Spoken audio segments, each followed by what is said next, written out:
In this video, I will summarize my key takeaways from the book From Strength to Strength by Arthur C. Brooks. Introduction. All knowledge workers will have to face an inevitable decline in performance because of aging. Studies show that smart, ambitious people who chase power and achievement earlier in their careers, when this specific decline happens, start to become very unhappy. For example, let's consider the example of the scientist Charles Darwin.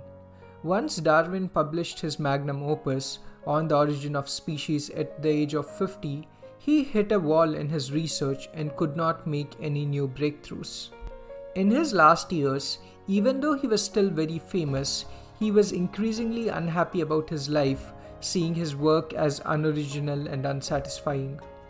This phenomena can be referred to as the striver's curse, and this book gives advice on how to avoid that curse and lead a happy life as you get older. Specifically, it can be done by transitioning from an old strength to newer strength that is better suited for our aged brain. The decline. There are two types of intelligence, fluid and crystallized. Fluid intelligence is the ability to reason, think flexibly, and solve novel problems. It is better when we are younger. Crystallized intelligence is a person's accumulated knowledge and the understanding of how things connect together, and it tends to peak much later in one's career. Smart, ambitious people tend to rely a lot on their fluid intelligence, and once that declines, they fail to make a transition to using their crystallized intelligence. They instead try to work harder on tasks that need fluid intelligence, which they fail to keep up at. The suffering due to the decline. These people take failure personally as they are too attached to their work identity. They care a lot about being seen as smart, and it takes a big toll on them when they realize that smart young people are now able to outperform them. Also, the idea of garnering enough money and then retiring early is something smart, ambitious people want to do but don't get to.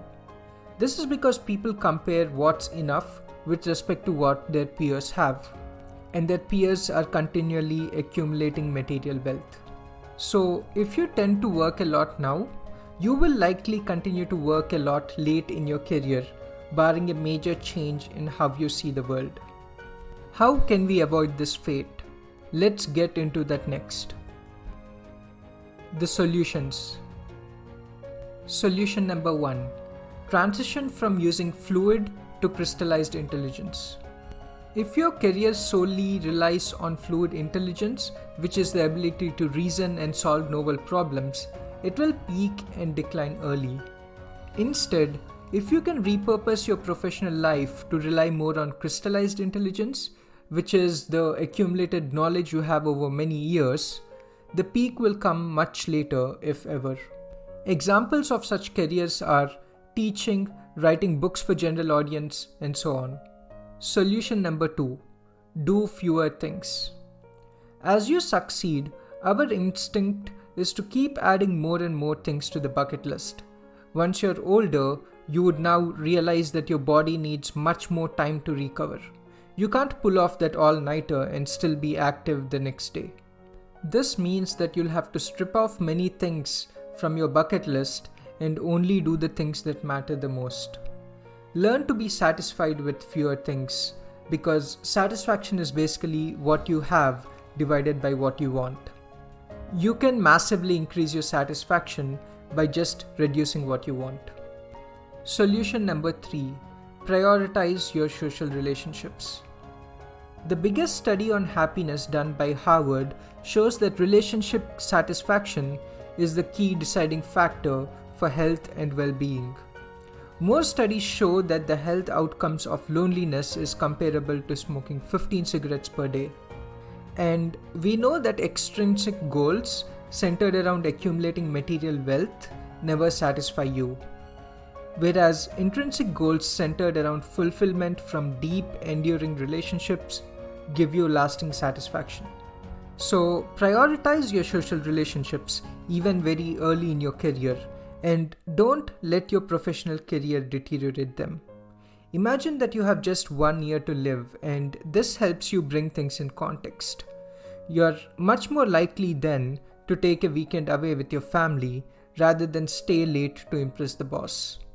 Make sure that you're not over reliant on your romantic partners so that when the relationship is strained, you also have close friends or family to reach out to.